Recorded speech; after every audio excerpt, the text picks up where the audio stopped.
Chapter 7, Section 3, Daily Life Among the Romans.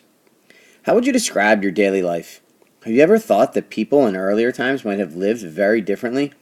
How do you think a person from another period in history would describe your life? What would they think was strange? What might be familiar?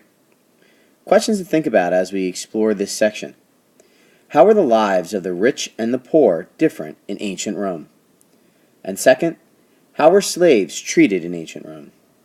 Key term that will be defined for you through the Google Classroom is circus, and key people will be Marshall and Seneca.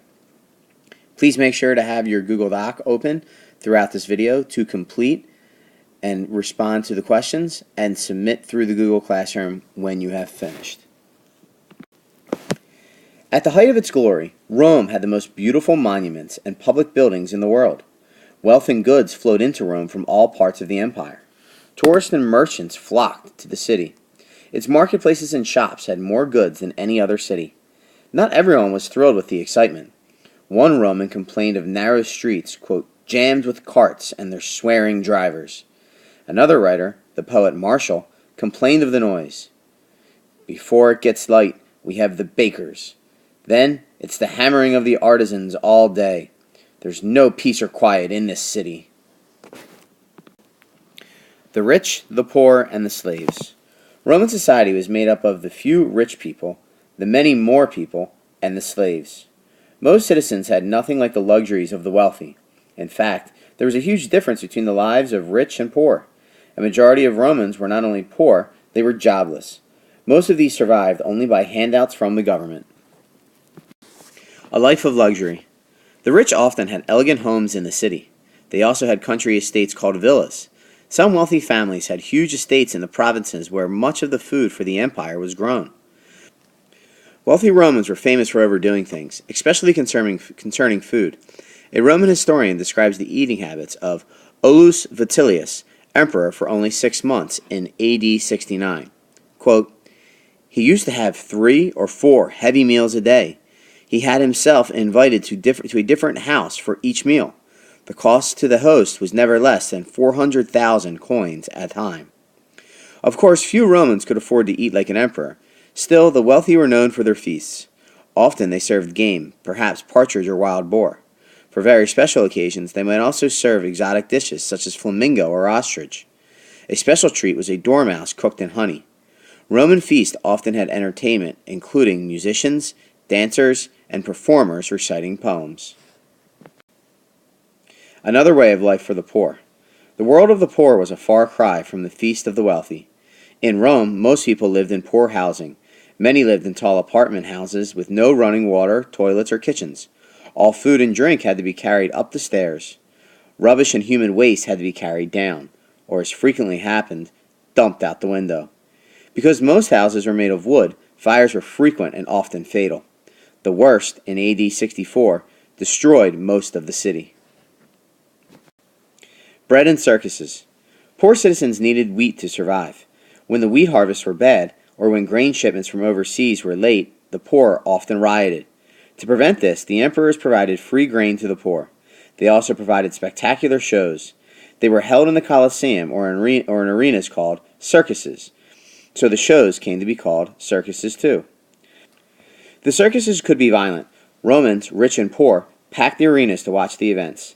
These included animals fighting other animals, animals fighting humans, and humans fighting humans. Clowns might also entertain, or there might even be a public execution of a criminal. The highlights of the day were the fights between the gladiators, men who fought to the death. Most gladiators were slaves who had been captured in battle.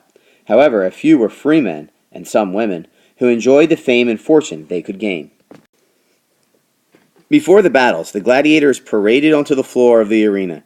Approaching the emperor's box, they raised their arms in salute and shouted, "Hail Caesar! We who are about to die salute you." Then the battles began. The end came when one gladiator was dead or dying, or disarmed and on the ground. A wounded gladiator's life might be spared if he had fought well. The emperor would raise his thumb, meaning spare the loser. A thumb pointed down meant death. Not all Romans approved of these brutal sports. The writer Seneca noted, "It's sheer murder. In the morning, men are thrown to the lions or bears. At noon, They are thrown to the spectators. Roman family life. Despite these brutal sports, many Romans had a strong sense of values. Most of all, they valued the family life. Roman writings are filled with stories of happy families and dedication and love. The Roman government rewarded parents who had many children. Under Roman law, the father had absolute power over the entire household. He owned the household, wife, children, slaves, and furniture. In the early days, he could sell a son or daughter into slavery. Later, this power was reduced. The amount of freedom a woman in ancient Rome enjoyed depended on her husband's wealth and status. Wealthy women had a great deal of independence. Women had a strong influence on their families, and some wives of famous men became famous themselves. The mother or wives of some Roman emperors gained great political power. Slavery in Rome. Slavery was common in ancient Rome. Almost every wealthy family owned slaves. Even poor families might own one. While few owners paid slaves for their work, they often took good care of household slaves. Slaves had almost no rights. Yet relationships between household slaves and their owners were sometimes trusting and tender. These slaves helped raise children and provide companionship. Sometimes they rose to important positions in the households of wealthy owners. Household slaves were more fortunate. Other kinds of slaves often led short, brutal lives.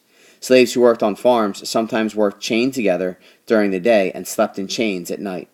Slaves in copper, tin, and iron mines worked in terrible conditions. Gladiators risked death every time they fought. Roman warships were powered by slaves trained as rowers. Some slaves were able to save tips or wages and buy their freedom. These might be slaves with very special skills, such as chariot racers.